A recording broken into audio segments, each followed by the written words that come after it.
За үзэгч та бүхний амлан гэрээ. За Монголын үндэсний олон нийтийн телевизийн Монголын мэдээ сувгийн тойм тайлбар хөтөлбөр эхэлж байна. За хөтөлбөрийн эхэнд улс төрийн хүрээнд анхаарал татаж өрнөсөн зарим үйл явдлын талаар тайлбар хүргье.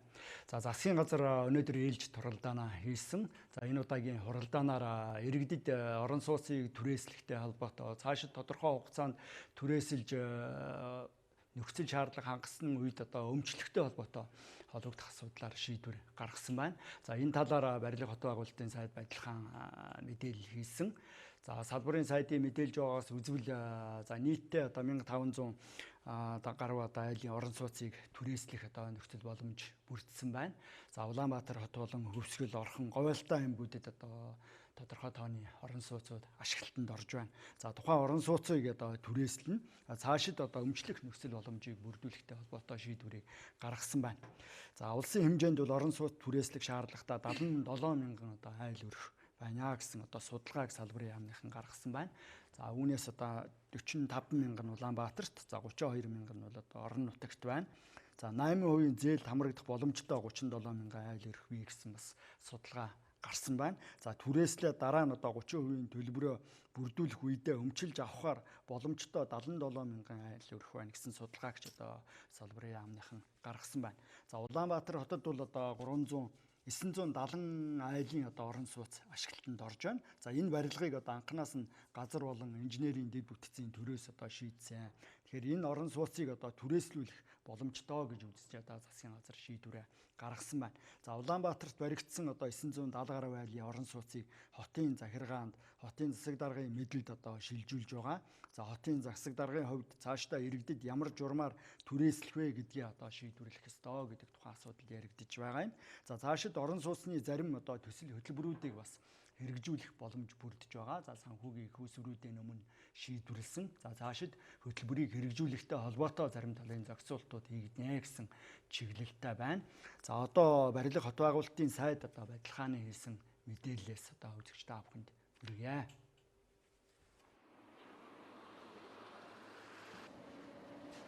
Хотод бол буянтай 2 дор хороолд 972 айлын орон сууц ашиглалтанд орж байгаа. За энэ орон сууцыг бид анханасаа газрын төрөөс олгоод инженерийн дэд бүтцийн төрөөс шийдэж өгсөн. Төрөөсийн орон сууцны зорилтоор барьж байгаа учраас төрөөсийн орон сууцаар олгоё гэсэн шийдвэр өнөөдөр засгийн газрын хуралдаанаас гарч байгаа.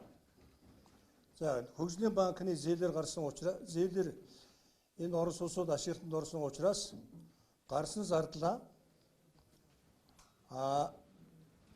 тухайн аймаг орон нутагт шилжүүлэх замаар 5 жилийн хугацаанд өртгөө төлөхөөр ингээд төрөөсийн орон сууцад шилжүүлэхээр шийдвэр гарсан.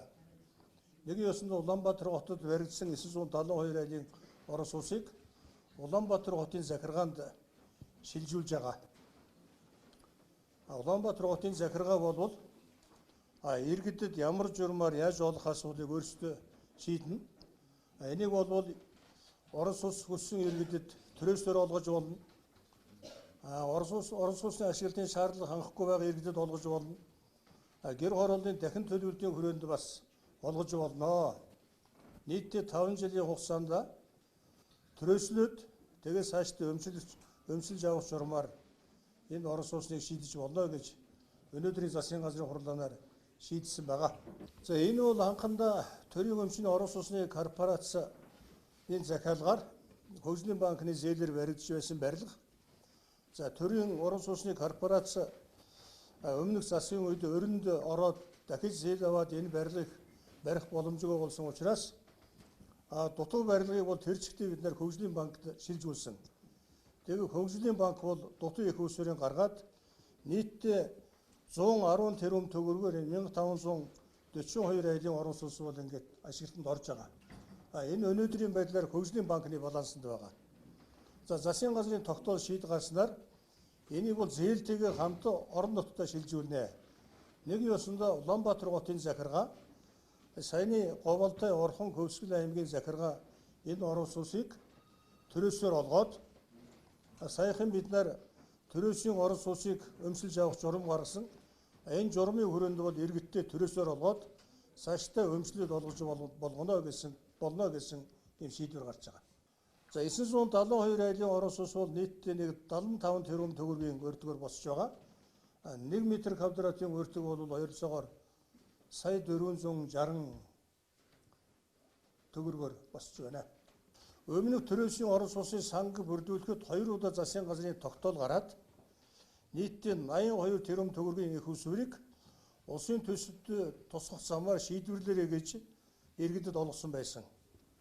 За энэ удаа бол бид нар энэ орон сууцнд гарсан зардлыг улсын төсөвт тусгахаар санд оруулсан боловч дэмжигдээгүй. Энэ бол олон улсын валютын сангийн бас гэрээ зөрчгөр болсон. Тийм учраас өнөөдрийн боломжийг ашиглаад бид нар тэр аймаг нийслэлийн засаг дарганаард бол эрхийг олгож байгаа. Тэгээ аймаг нийслэлийн засаг дарганаар аваад тэгээд 5 жилийн дотор өрөө төлөхөөр иргэдтэй олгоод гэрээ байгуулад өөрсдийн журмаар явна гэсэн үг. Өмнө нь бол барилгын сайтын гаргаж байсан журам бол улсын төсвөөр санхүүжсэн барилгуудад үйлчлдэг байсан. За энэ удаа зээлээр баригдсан барилгыг бол нийслэлийг нийслэлдээ, аймгийг бол аймгийн засаг дарга нарын эрх мэдэл шилжүүлж байгаа.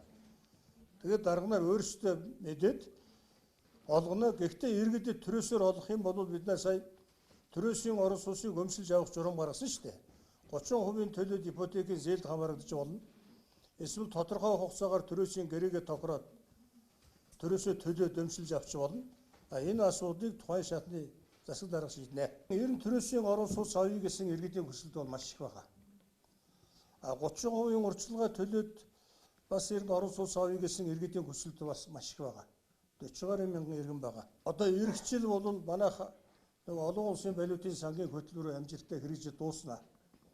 За тэр дууссаны дараа бол өөрсдөө зохих хэмжээний хөрөнгийг орон сууцны зорилтоор гаргах боломж бүрдэнэ. За өнөөдрийн байдлаар бол 2-3 том төсөл хэрэгжиж байгаа. За энэ МҮОНРТ бол 1008 айлын орон сууц баригдана.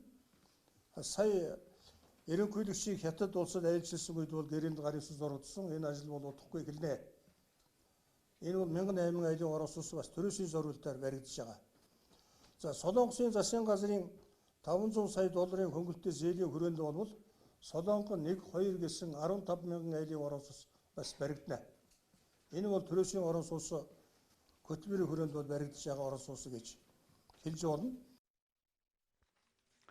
За барилга хот байгуулалтын сайдын мэдээлж байгаагаас үзвэл тухайн түрээс шилжүүлж байгаа орон сууцуудын асуудлыг цаашид төрийн орон сууцны корпорац хариуцахгүй. За тухайн орон нутгийн засваргааны байгууллага, за нийслэлийн орон сууцны корпорац хариуцнаа гэсэн чиглэлтэй байна. За нийслэлийн төвшөнд ихэд нийслэлийн засаг дарга болон холбогдох байгууллагын төвшөнд бас журам гаргаж наривчилсан зохицуултуудыг хийх болов гэсэн чиглэлтэй байна. За одоогор тодорхойгүй маш олон асуудлууд байгаа. Ер нь бол журам гаргаж иргэд хаана хандах уу, хэдийнээс бүртгүүлж эхэлэх үү, за ямар материалуудыг бүрдүүлсэн байх уу, ямар тодорхой шалгуур нөхцлүүдийг хангасан байх уу, за түрээсийн төлбөр ямар түвшинд байх уу, за хэдэн жил түрээсээр ашиглаад дараа нь өмчлөх боломж нь бүрдэхгүй гээд асуудлууд бас наривчлан яригдах болов гэсэн чиглэлтэй байна. За засгийн газрын хувьд бол цаашид өнөөгийн нөхцөл бодит хэрэгцээ шаардлагыг харгалзаж түрээсийн орон сууцыг аль болох нэмэгдүүлэх чиглэлийг баримтлана гэсэн байр сууриас салбарын хандж байна. За засгийн газар ойрын 4 жилийн хугацаанд бол нийтдээ 150 мянга гаруй айлын орон сууц барих хөтөлбөр төслийг хэрэгжүүлнэ гэсэн чиглэлтэй байгаа. Холбогдох шийдвэрийг гаргасан. За үүнээс 100 мянга нь бол Улаанбаатарт бас ашиглалтанд оруулах хөтөлбөр төсөл хэрэгжүүлэх чиглэлтэй байгаа гэсэн тайлбарыг салбарын яамны төлөөлөл өгч байна. За барилга хот байгуулалтын сайд байдалгааны мэдээлэлээс үзвэл нийт 40 мянган төрийн албан хаагчид тухайн төсөл хөтөлбөрт хамрагдах боломжтой гэсэн үржилсэн тооцоо хийсэн байна. За бас малчтын хувьд ч тухайн орон сууцны түрээсийн хөтөлбөрт хамрагдах бас боломжийг бүрдүүлэх хувилбар яригдж байна. За төслийн техник эдийн засгийн үндэслэлийг боловсруулах ажил одоогоор хийгдэж байгаа. За бас төрийн албан хаагчдын хувьд бол 3 жилийн цалинтайгаа тэнцэх хэмжээний бас урьдчилгааг авах боломжийг бүрдүүлэх хувилбарч бас яригдж байгаа гэсэн тайлбарыг салбарын сайд өгч байгаа юм аа. За дараагийн үйл явдлын тайлбарыг үзэгч та бүхэнд хүргэе. За үндсэн хуулийн цэцгийн холбогдох дүгнэлттэй холбогдох асуудал улсын хурлын зарим байнгын хороодын хүрээнд өнөөдөр яригдсан. За хууль зүйн байнгын хороо болон төрийн байгуулалтын байнгын хороо цэцгийн дүгнэлтийг хэлэлцсэн. За үндсэн хуулийн цэцэд зарим иргэн гомдол гаргасан. Өөрөөр хэлбэл улсын их хурлын гишүүн ган тулгыг одоо чөлөөлсөн улсын их хурлын шийдвэр үндсэн хууль зөрчсөн гэдэг одоо гомдлыг бол иргэн үндсэн хуулийн цэцэд гаргасан. За тухайн гомдлыг үндсэн хуулийн цэц авч үзээд одоо холбогдох дүгнэлтээ гаргаад байгаа юм аа.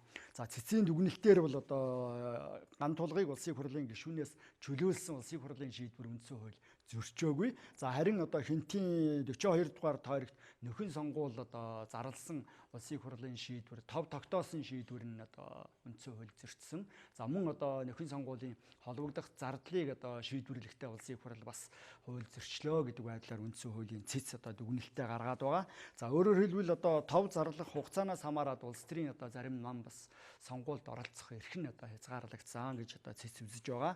За бас сонгуулийн зардлыг одоо засгийн газрын нөөц сангаас одоо гаргахаар шийдвэрлсэн бас үндсэн хууль зөрчиж байна. За өөрөөр хэлбэл улсын төсвөөс одоо зардлыг гаргах ёстой байсан гэдэг үүднээс одоо цэц хандаж холбогдох дүгнэлтээ гаргасан.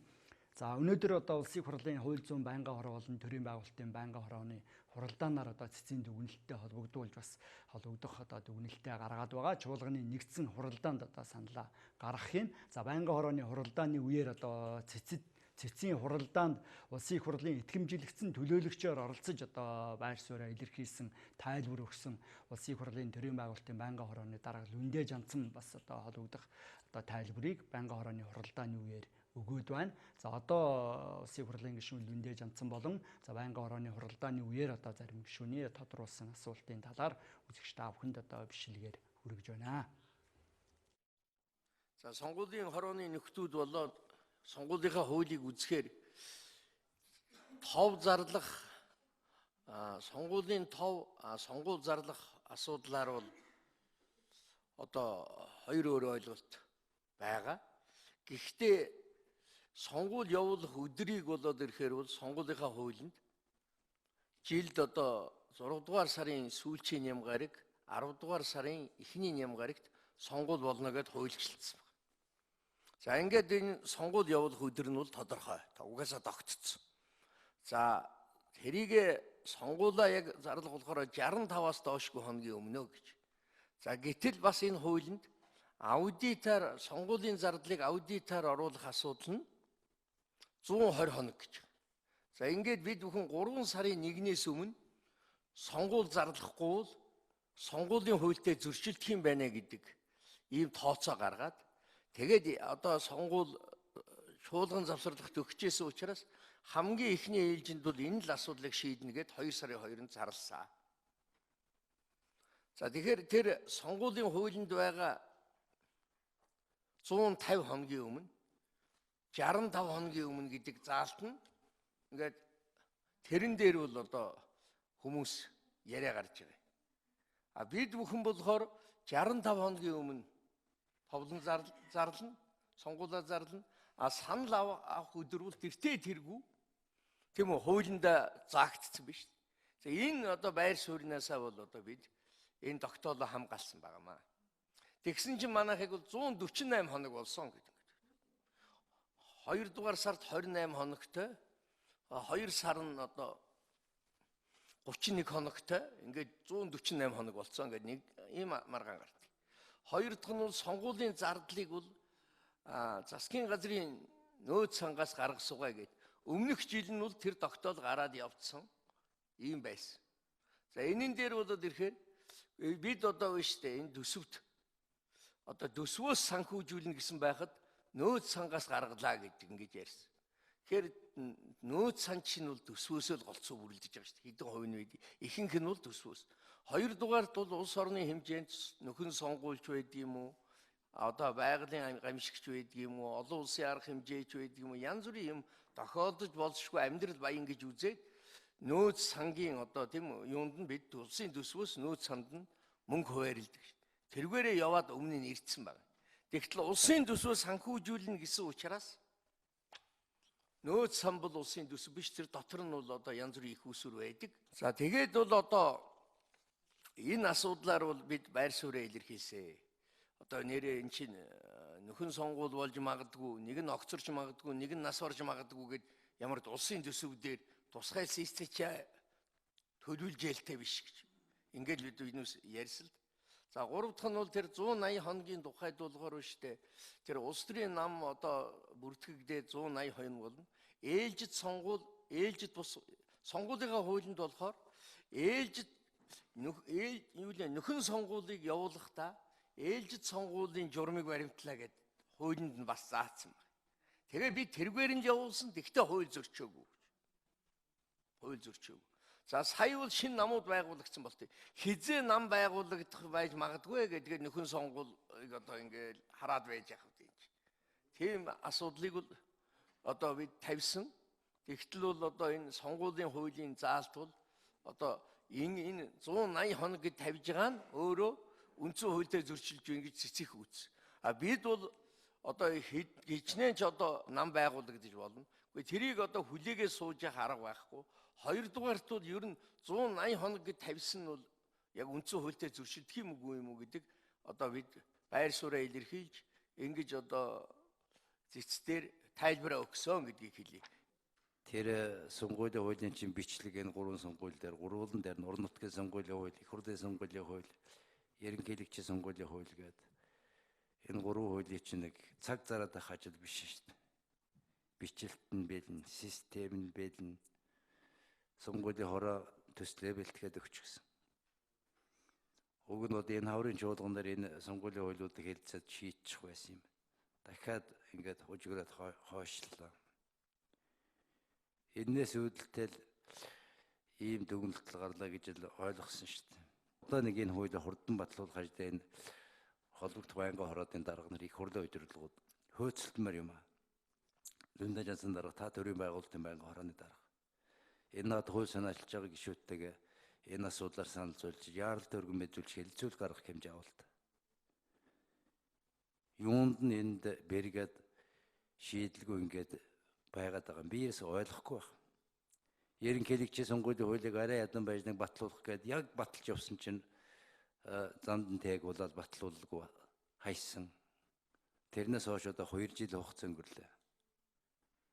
Харамсалтай байна шүү дээ.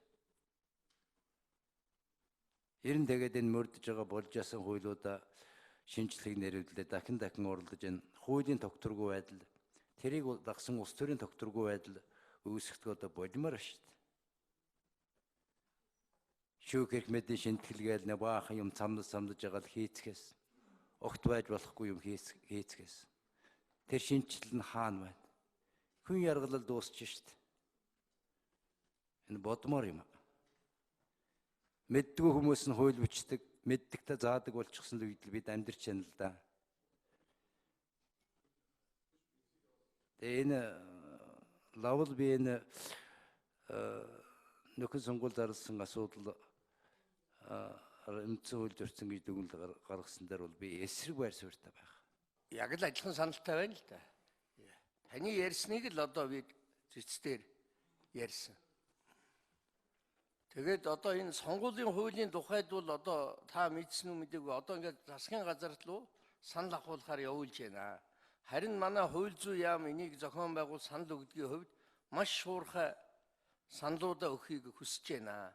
Төрийн байгуулалтын байнгын хорооны зүгээс бол одоо бид бүхэн энэ их хурлын дид дарга инх хамгаалгаар ахлуулсан ажлын гисгт бол бид байнгын шаардлага тавьж байгаа. Одоо энэ асуудлаа хурдан одоо засгийн газар руу явуулаад их хурлд өргөн барай гэдэг шаардлагыг бол одоо байнга тавьж байна.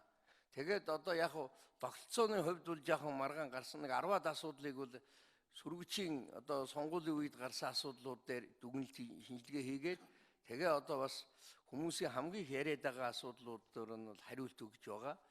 Аль болохоор сонгуул бол энгийн хялбар ард түмэнд ойлгомжтой тэгээд одоо дүн гаргахад боломжтой маргаан мэтгэлцэн баг гарахаар ингэж зохицуулъя.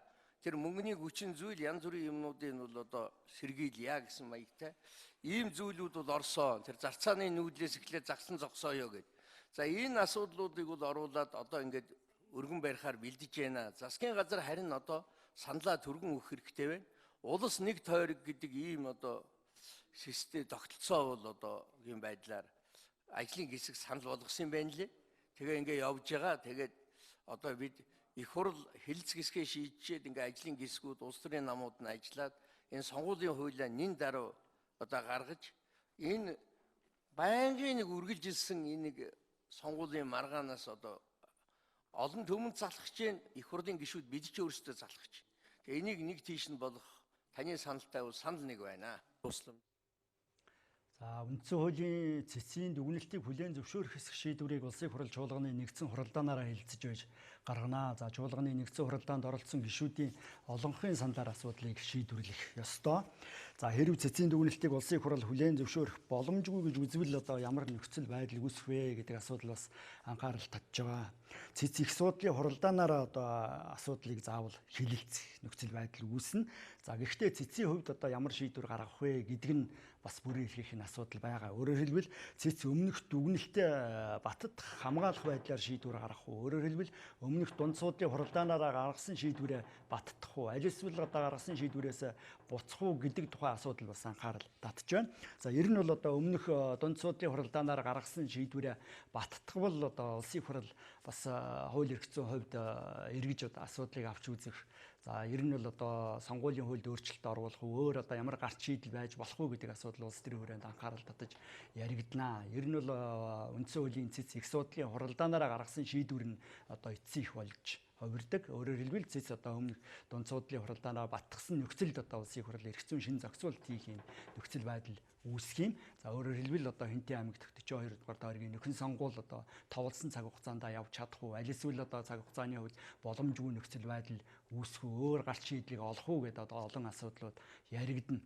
За үндсэн хуулийн цэцгийн хувьд ер нь бол одоо өмнөх шийдвэрээ баттахгүйгээр улсын хурал одоо цэцгийн дүгнэлтийг хүлээж авахгүйгээр одоо шийдвэр гаргаад за тухайн шийдлийн дагуу асуудал өрнөнө гэвэл одоо улсын хурал одоо товлсон цаг хугацаанд нөхөн сонгуулийг явуулах одоо ийм нөхцөл байдал үүсгүүгээд маш олон асуудлууд анхаарал татаж одоо яригдахаар байна.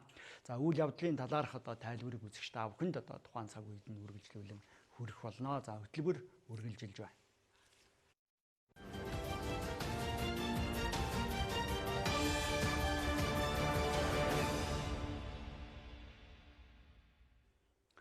За хөтөлбөрөө зочны ярилцлагаараа үргэлжлүүлье. За энэ удаагийн ярилцлагаар Монгол улсын газар зохион байгуулалтын ерөнхий төлөвлөгөөтэй холбогдох асуудлыг хөндөх болно.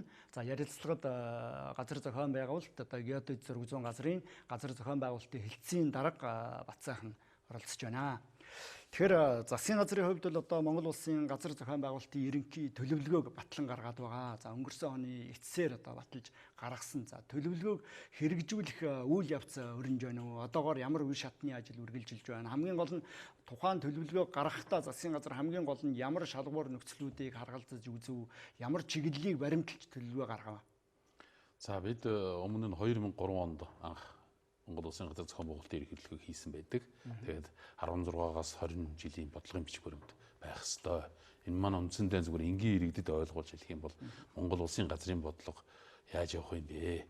Газар ашиглалт яаж явах юм бэ гэдэг л том төлөвлөгөө л дөө. Тэгээд энэ төлөвлөгөөг бид нэр эхлээд одоо хийхэд бол бас 2-3 жилийн хугацаа авлаа. Зөвхөн ер нь бол нөгөө газрын байгууллага гэдэг утгаараа нөгөө яамдуудыг хооронд нь холбох, за тухайн яамдууд дээр байгаа бодлогуудыг өөр хооронд нь нэгдэх. За тэр бодлогот суудсан байгаа төлөвлөж байгаа газрууд нь хаана байх юм бэ гэдгийг одоо байршлаар нь оруулж ирэх ийм ажлыг зохион байгуулж явсан.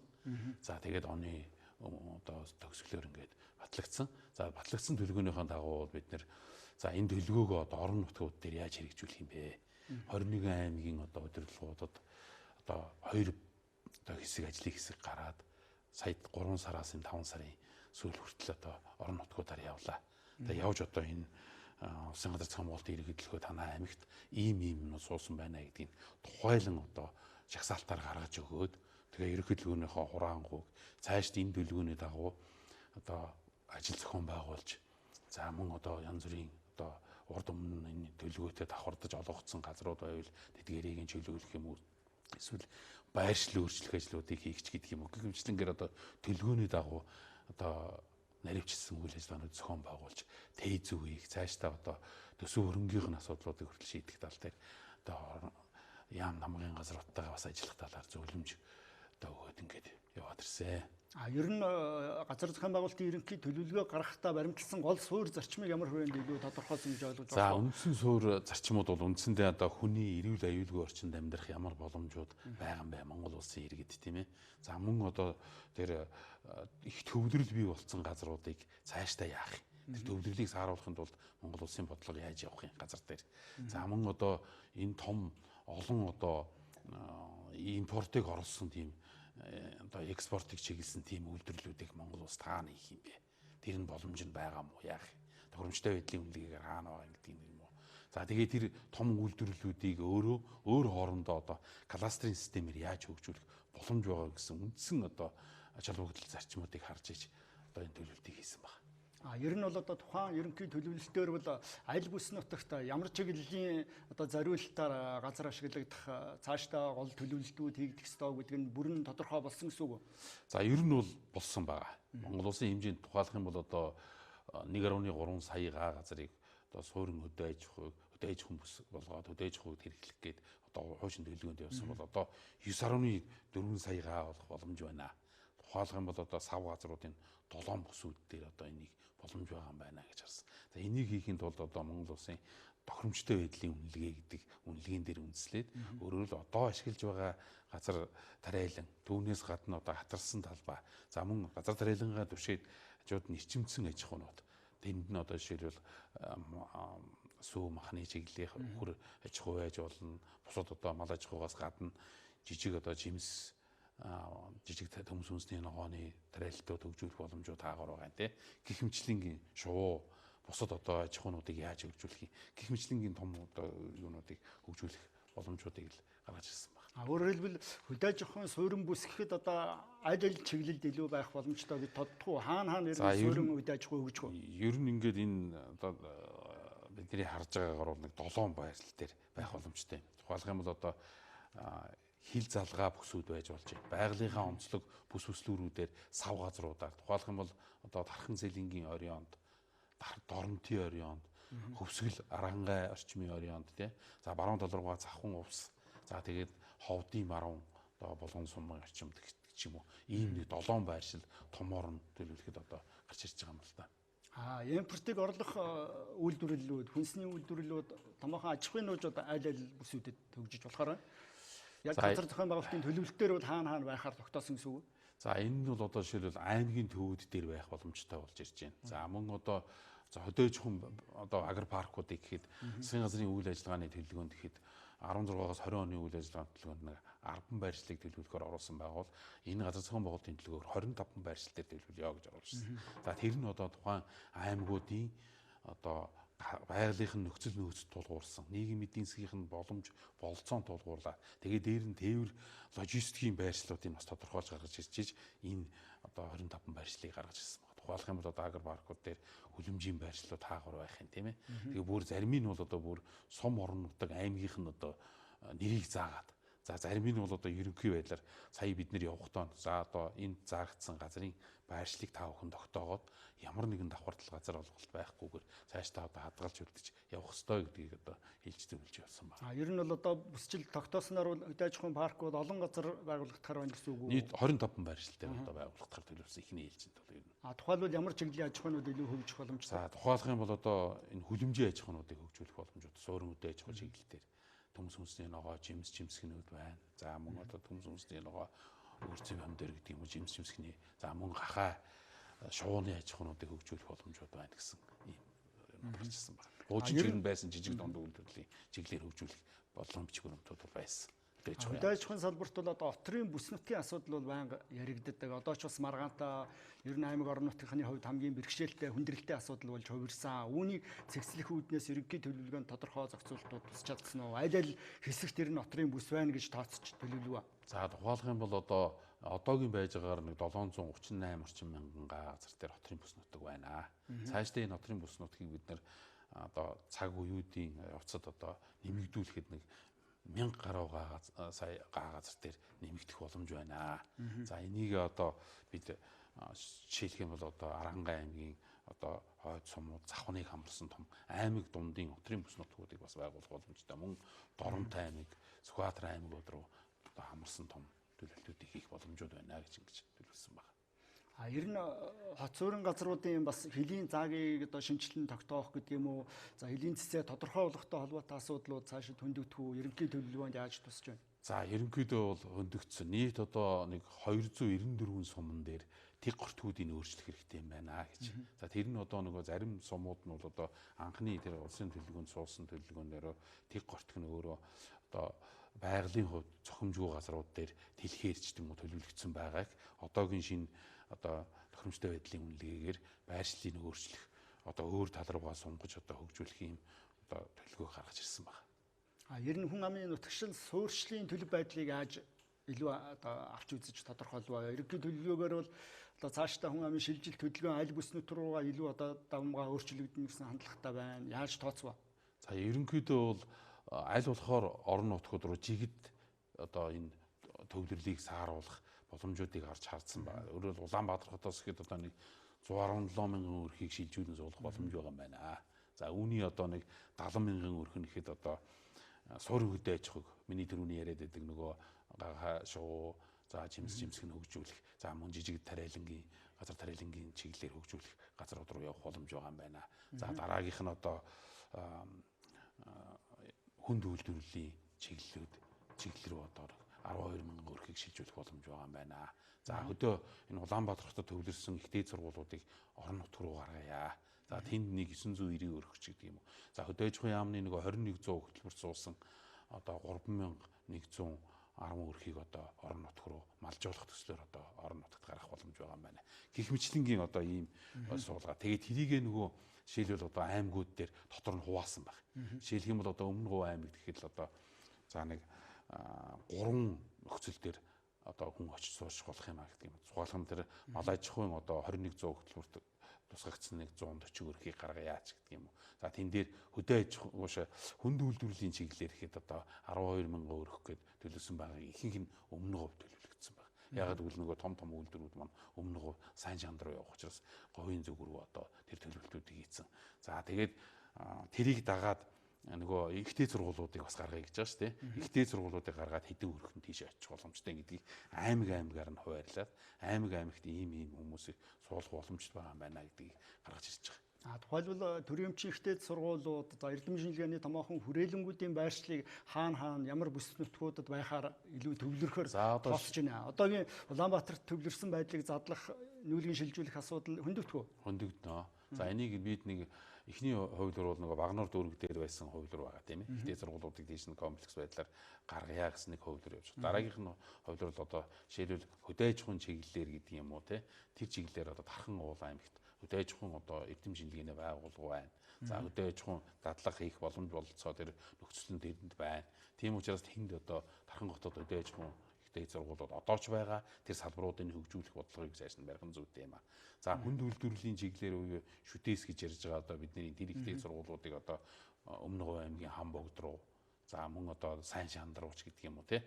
Энэ одоо чиглэл рүү нүүлэх шилжүүлэх. За тэгвэл энийг одоо үйлдвэрлэл шинжилгээ ухаан за энэ одоо практик дээр хийгдэх энэ байдлуудыг хоссон юм кластерын системээр явуулах нь зүйтэй юм аа л гэсэн ийм төлөвлөгөө гаргаж ирсэн байна.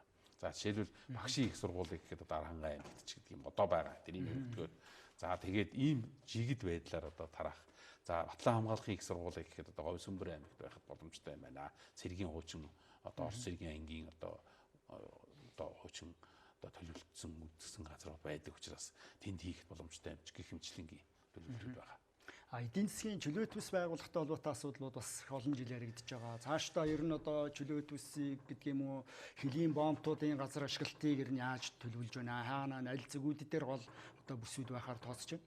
За ер нь бол манайхан маань 3 байршил дээр төлөвлөлөд явж байгаа тийм чөлөөт бүсийг одоо замын өвд дээр байна. За мөн Алтан булаг дээр байна.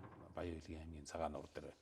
За энэ маань газар нутгийнх нь байршлаар ингээд төлөвлөд за өнөөдөр хашаа хороо барьцсан зүгээр хөгжүүлэх гээл бид чадлаараа л үзэж байгаа. Гэхдээ өнөөдрийн байдлаар хөгжих нь одоо жоохон хүндрэлтэй байна. Тэгэхээр энийг бид нар харж үзээд энэ төлөвлөгөөгөр бол ер нь чиг үүргийнхэн дагуу хөгжүүлэх нь зүйтэй юм байна гэдэг арай өөр өнцгөөс харж байгаа. Тэгэхээр одоо тухайлах юм бол одоо өшгтийн хөндөйгээд том логистикийн төвүүд байгуулахад агаарын болон агаарын замын тэгээд мөн төмөр замын авт замын том дүүд тэнд байгуулагдвал тэнд хөнгөн үндэсний чиглэлийн хөнгөн үйлдвэрлэлийн тухайлах юм нэхэмлийн оюунлын үйлдвэрлэлийг жижиг үйлдвэрлэлийг бий болгоод тэр үйлдвэрлэлээс шууд татваргүй гаргадаг ч юм уу. За Эрдэнэ дотор төрхөд одоо тэр наана технологиор хийсэн тэр турбайн тэрийг үйлдвэрлээ тэндээс шууд гаргадаг ч гэдэг юм. Логистик юуныхаа төвүүдийг төссөн тийм чиг үргийн дагуу тийм чөлөө төсүүдийг байгуулах нь зүйтэй юм а гэсэн ийм төлөвлөгөө оруулж гисэн байна. Ер нь хүнд аж үйлдвэрийн хөгжлийн тухай асуудал сүүлийн жилүүдэд их яригдж байгаа. Зарим үйлдвэрүүдийн бас барилга байгууламжийн ажиллаж эхэлсэн байна. Цаашдаа аль бүсүүдэд ямар чиглэлийн одоо хүнд аж үйлдвэрүүд хөгжих боломжтой гэж тооцож газар төлөвлөлтөө хийж байна. За ер нь бол энэ дээр нэг 5 байршлыг оруулж гисэн байна. Жишээлх юм бол одоо Дархан хотод ихэд том төмөрлөгийн үйлдвэрлэл байгаа. Одоо том явж байгаа. Тэр давхар тэр төмөрлөгийнхөө үйлдвэрлэлийг цааш нь хөгжүүлээд улам одоо том болгох, цааш нь хөгжүүлэх одоо дэд үтсүүдийг бий болгох энэ тал дээр анхаарч ажил төмөрлөгийн металл хийцийн үйлдвэрлэлүүдийг тэнд хийя. Тэрийгээ дагуулад металлаар юм хийж болох боломжтой тэр үйлдвэрийг тэнд бас дарханд хийх боломжтой юм байна. За дээрээс нь одоо энэ жишээлбэл Дорноговын алтан ширээ дээрх газрын тус боловсруулах үйлдвэр манай энэ төлөвлөгөөнд явж байсан одоо эхэлсэн явж байна. Одоо газар нутгийнхын талбай хэмжээг дахиад тусгай хэрэгцээнд дахиад том талбайгаар авах асуудал засгийн зорилтонд ороход бэлтгэж байна. Гэх мэтлэн за өмнө өөрөө бас хам богдыг төссөн том одоо уул уурхай боловсруулах үйлдвэрлэлүүдийг бий болгох. За мөн одоо нүүрсний том үйлдвэрлэлүүдийг хаагур бий болгох, хөрөн нүүрсээ түшээд ийм том үйлдвэрлэлийг 5 байршил дээр төлөвлөсөн байна. Тухайлбал уул уурхайн тусгай зөвшөөрлийн асуудал цаашдаа яаж цэгцлэгдэх боломжтой? Одоогийн давхардаж олгогдсон байдлууд цэгцрэх гэдэг юм уу? Ер нь аль бүс нутагтаа ашигтмал төлхөө ашиглана гэдэг үүднээс хандаж ерөнхий төлөвлөгөө гарсан. За ерөнхий төлөвлөгөө хийж явах явцад биднэрт бид одоо бас ярьжсэн. Ерөнхийдөө байгаль орчны одоо хамгаалах чиглэлээр 2030 он гэхэд одоо нийт нутаг дэвсгэрийн 30% тусгай хамгаалтанд авнаа. Байгалаа хамгаалнаа гэдэг одоо олон улсын байгууллагын өмнө одоо өөрөө хүлээсэн байдаг. За гэтэл нэг тусгай хамгаалах гэдэг газар дээр нь лицензүүд давхарцсан байдаг. Тухайлх юм бол одоо ашиглалтын лиценз гэхэд одоо тусгай хамгаалалттай газар дээр 461 лиценз давхарцсан байх жишээ нь. За мөн хайгуулын лиценз дээр 410 лиценз гэдэг юм уу. Хэмжлэнгийн ийм давхардлууд байсан учраас манайх уул уурхай яамны газрын тосны газрынхантай удаа дараа уулзалт хийгээд за эдийн засгийн хувьд бол мэдээж ашиглах нь одоо магадгүй Монгол улсын цаашдын хөгжилд хэрэгтэй. Гэхдээ байгаль талдаа нөлөөлөл нь өнөөдөр ямар байх юм? Тэгэхээр байгаль талын нөлөөлөл одоо хамгаалах гэдэг тэр давхардал уул уурхайн тэр давхардал хоёрыг бид нар давхарлсан байдлаар нь энд төлөвлөгөөнд оруулаад өгсөн. Цаашдаа бид нар энэ хэрвээ энэ эдийн засгийн анализ үнэлгээнүүдийг хийгээд үр өгөөж нь Монгол улстай аль нь одоо үр өгөөжтэй юм гэдгийг тооцоо судалгааг хийж наривчилж гаргаж ирж байгаад засгийн газрын хуралдаанаар оруулж хилцүүлээ. Цаашдаа их хурлаар оруулж одоо уул уурхайд нь ашиглах юм уу? Эсвэл энийг байгаль хамгаалах талд нь юм уу? Эсвэл бас бусад төлөвлөлтөд давхарч байгаа байхгүй энэ лицензүүд маань. Тэгэхээр бусад одоо төмөр зам явах гэж байгаа газарч байж магадгүй эсвэл эрчим хүчний шугамуд явах гэж байгаа газрууд дээр бас давхарлууд байгаа. Тэгэхээр энийг хаагуур нь явуулах уу, алийг нь өнгөрүүлэх үү гэдгийг энэ газар дээрх бүх төлөвлөлтүүдийг хийснээр л энэ төлөвлөгөө маань өөрөө онцлог бол таарад байгаа. Одоо ерөнхий газар зохион байгуулалтын төлөвлөлтөөр бол аль бүс нутагтаа илүү төлхөө давмгаа одоо уул уурхайн салбар хөгжинэ гэсэн үг. За бидний саяны одоо ч явж байгаа говийн бүс рүүгээ одоо уул уурхайн чиглэл нэлээд төлхөө байж таарч байна. Авто замын сүлжээнд ямар өөрчлөлт орох вэ? Ерөнхий төлөвлөлтөөр тухайлбал хатан урчлалтаа авто замыг аль бүсүүдэд төлхөө тавих чигтэй байна. За ер нь бол уул уурхай одоо автотээврийн одоо тээвэр зам юм тэр зам тээврийн яам те зам тээвэр хөгжлийн яамнаас одоо гаргасан одоо биднэрт гаргаж өгж байгаа одоо ойрын үеийн стратеги ирээдүйн одоо энэ төлөвснөр бол за босоо болон хөндлөн чиглэлтэй мөн хил рүү одоо чиглэсэн одоо ийм авцамууд одоогийн байж байгаа нэг 7200 орчим 209 орчим километр замыг цаашдаа нэг 18466 км болгохоор энэ төлөвлөгөөнд оруулж гисэн. Гэхдээ жилд аль нь орох юм тийм ээ? Зарим нь энэ дотор чинь нэг уургаар явах тусгай зориултын замууд хүртэл орж өгч байгаа. Тэгээд энэ төлөвлөлтүүдийг хаагур явахын аль аймгийг дайрч гарахын хаашаага гадагшаа хил гарахын гэдэг юмнуудын босоо болон хэвтээд ингэл нөгөө босоо хэвтээ гэдэг маань нөгөө эдийн засгийн коридорууд дээр нөгөө замууд маань ер нь бол зам дагаж хөгжил явах хэвээр энэ төмөр зам болон авто замуудыг дагаад. Төмөр замын хувьд бол аль чиглэлүүдэд байхаар тооцож байгаа. За босоо болон хэвтээд ингэлгүүд дээр мөн одоо яригадаад байдаг нөгөө хил рүү гарч байгаа одоо нийт одоо нэг цааш өнөөдрийн байдлаар бол төмөр зам дээр бол бид нэг За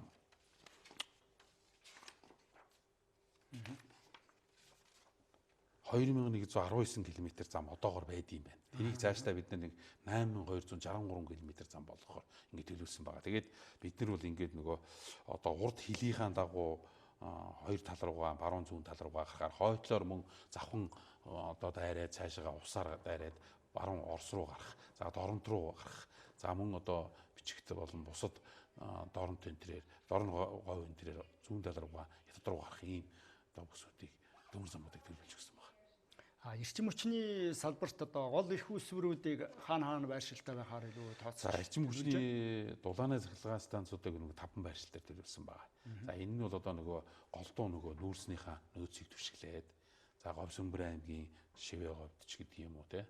За мөн одоо Өмнө Говь аймгийн Хамбогд, Дунд говийн Сайн цагаанд, за мөн баруун 3 аймаг дээрхэд одоо тэр хар тархтай болон хотгор шанхын уурхай энэ тийг түшиглээд хөшөөтийн уурхайг түшиглээд аль нэг хувилбар дээр нэгээд 3 хувилбарын гурван ингэ оруулсан байх жишээ нь ийм 5 байрал дээр дулгааны цахилгаан станц барихаар төлөвлөсөн байна.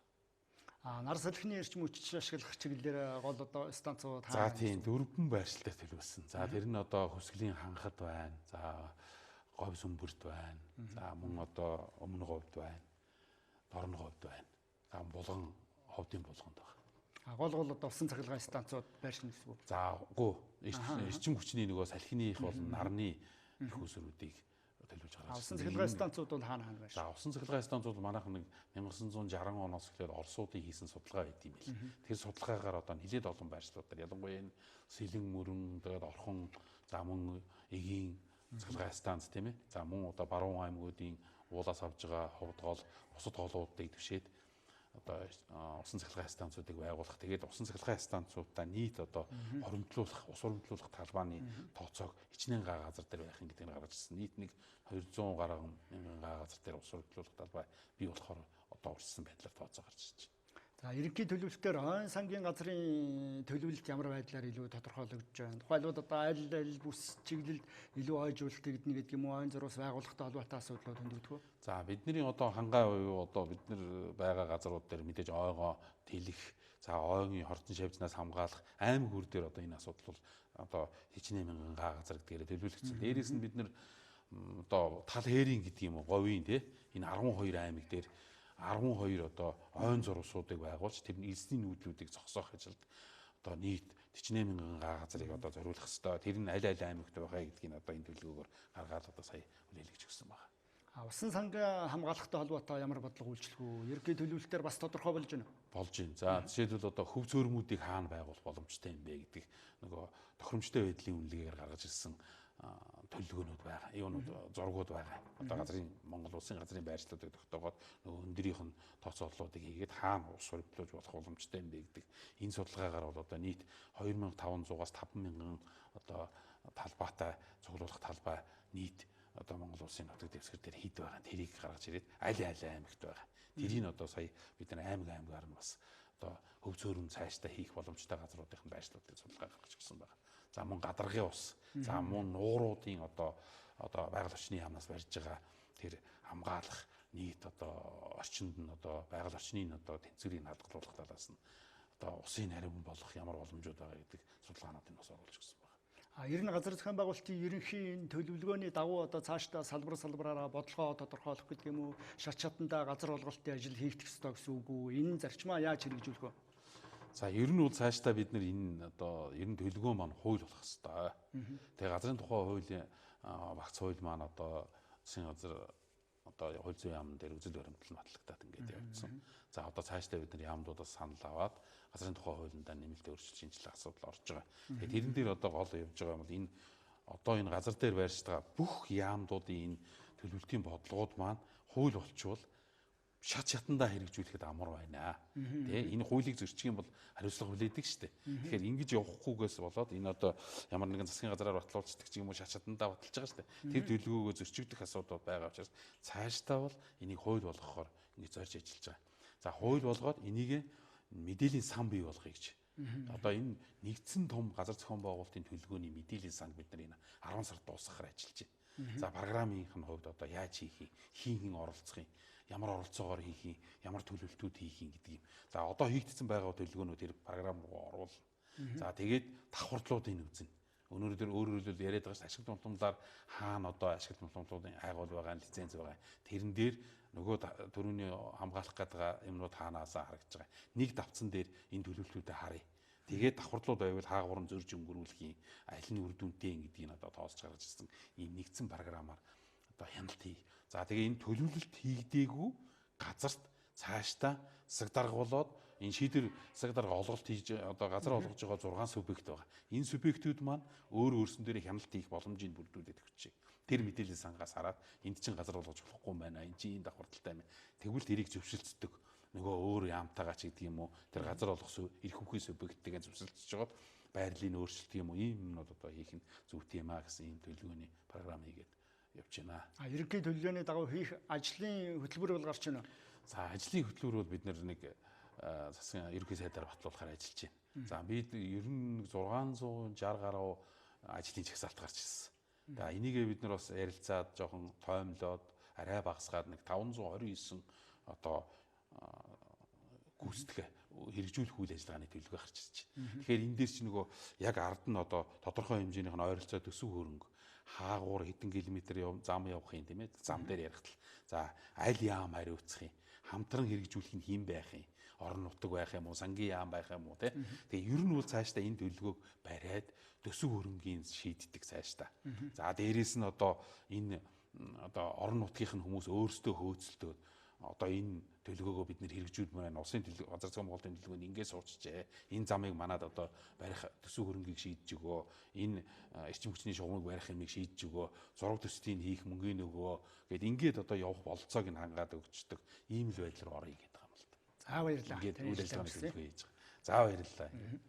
За хөтөлбөрийн зочны ярилцлагад газар зохион байгуулалт геодез зураг зүйн газрын газар зохион байгуулалтын хэлтсийн дарга Бат сайхан оролцож Монгол улсын газар зохион байгуулалтын ерөнхий төлөвлөгөөний талаар ярилцлаа. За хөтөлбөр үргэлжилж байна. Одоо дэлхийн томоохон хотуудын цагаар мэдээ хүргье.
Хөтөлбөр үргэлжилж байна. Одоо гадаад мэдээний алуунаас бэлтгэсэн тойм тайлбарыг хүргэн. За студид редактор Монголын ажиллаж байна.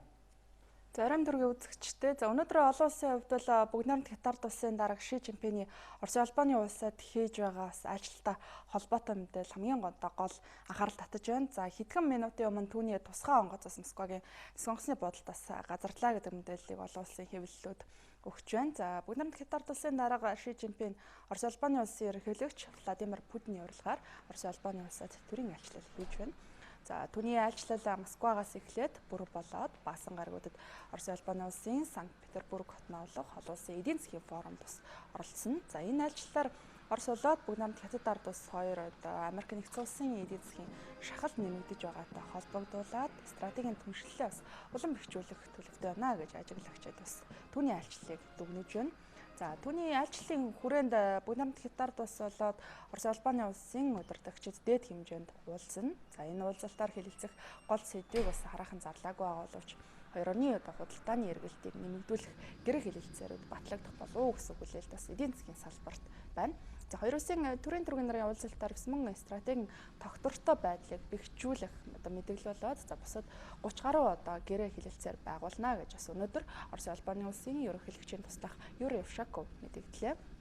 За сая 4-р сард Бээжинд болсон бүс ба зам олон улсын одоо хамтын ажиллагааны чуулга уулзалтын хүрээнд хоёр улсын төрийн тэргүүнээр уулзсан. За уулзалтын үеэр Евразийн эдийн засгийн холбоо, торгоны замын төслүүдийг уялдуулах асуудлыг бас онцгойлон авч хэлэлцсэн. За мөн одоо Оросын төрийн тэргүүн Ши Жинпиний одоо гол бодлого бүс ба замыг бас дэмжихээ уг уулзалтын үеэр илэрхийлж байсныг бас олон улсын хэвлэлүүд иргэн сануулж байна.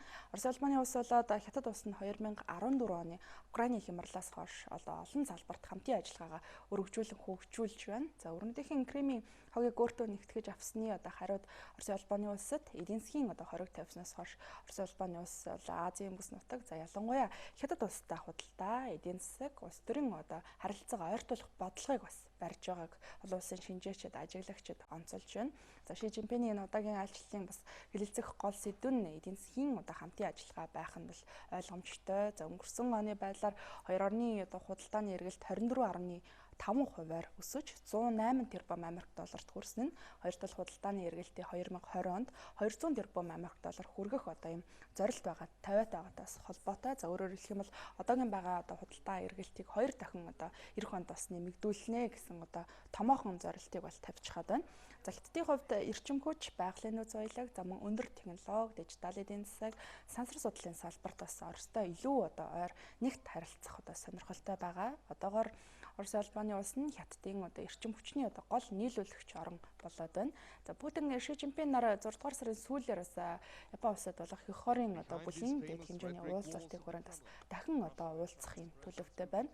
Зарим Америк нэгдсэн улсын төрийн тэргүүний хувьд бол Осака хотно Путин болоод одоо Ши Жинпин нартай хоёулантай уулзнаа гэж бас өмнө нь мэдэгдэж байсан. За гэхдээ одоогийн байдлаар Орос Хятадын одоо аль нь Осакад одоо Трамптай уулзах тухай бас нотлоогүй аль биесны мэдээллийг одоохондоо гаргаагүй байна. За энэ сарын 6-наас 8-ны өдрүүдэд болох гэж байгаа Санкт Петербургийн эдийн засгийн форумд 110 гаруй орны төр засгийн тэргүүнээр төлөөлөгчид оролцохоор байна. За мөн одоо 1000 гаруй аж ахуй нэгжийн төлөөлөл хэвлэл мэдээллийн салбарын гээд нийтдээ одоо 8000 гаруй хүн оролцдог бүс нутгийн одоо томоохон форумын нэгд тооцогддог юм а. За энэ онд бүгд найрамд Хятад ард улс болоод Орос улбаны улсын хооронд дипломат харилцаа тогтоосны 70 жилийн ой тохиож байгаа. За энэ утгаараа бас хоёр орны төрийн тэргүүнээр харилцан одоо хоёр оронд айлчилж харилцаа болоод хамтын ажиллагаа, стратегийн түвшлэлээс улам бэхжүүлэхийг эрмэлзэж байгааг бас олон улсын төвшөнд онцолж байна.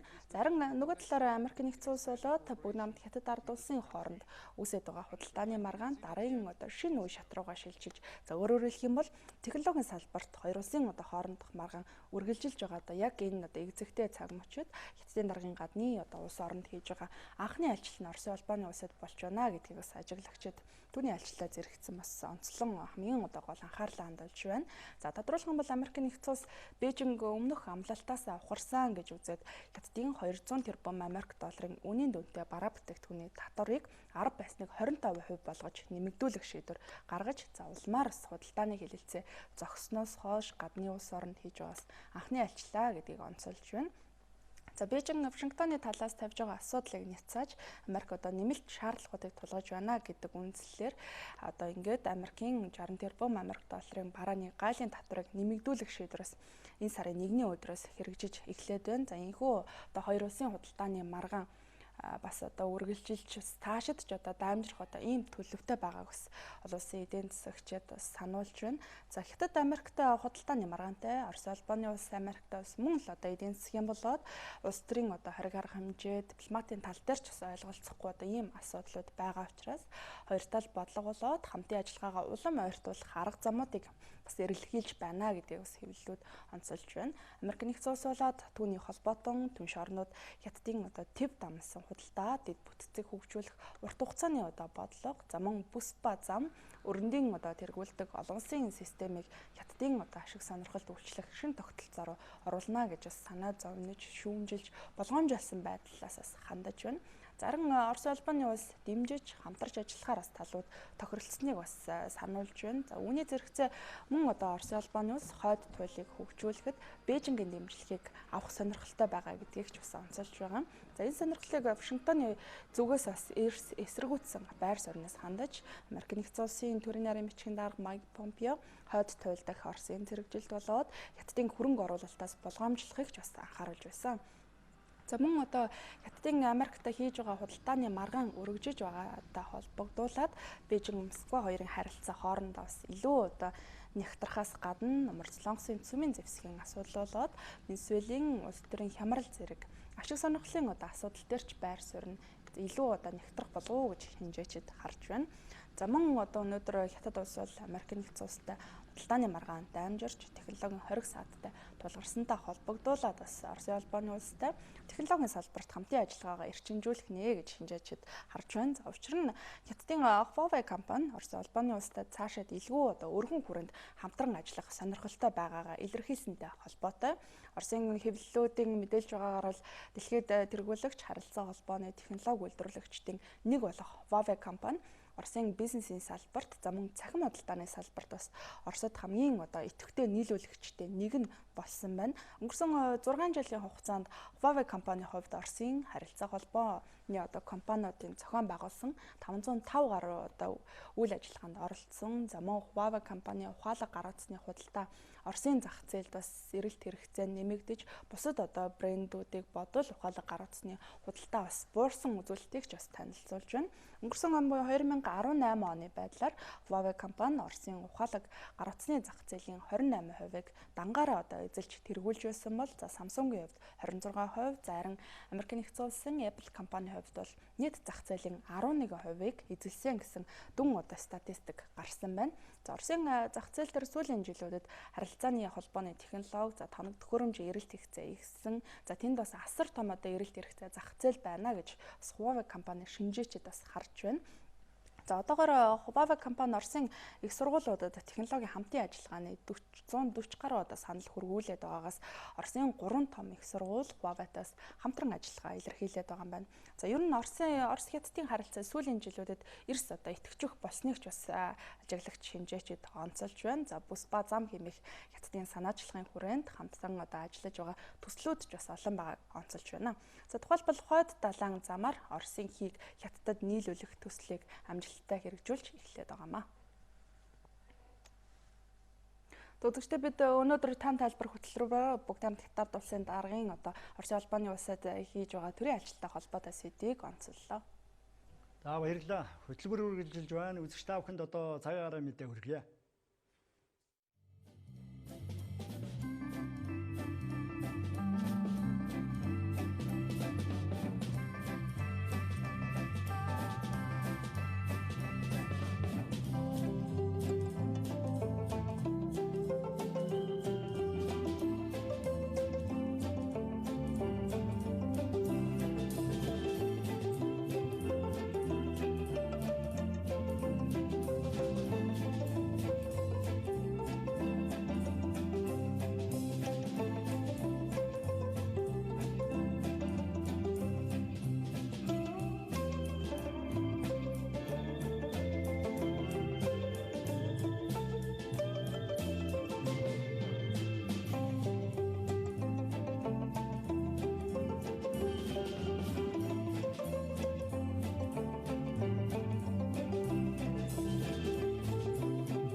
Монголын үндэсний олон нийтийн телевизийн Монголын мэдээ суваг тойм тайлбар хөтөлбөрөөр хүргэлээ. Үзэгч та бүхэнд баярлалаа.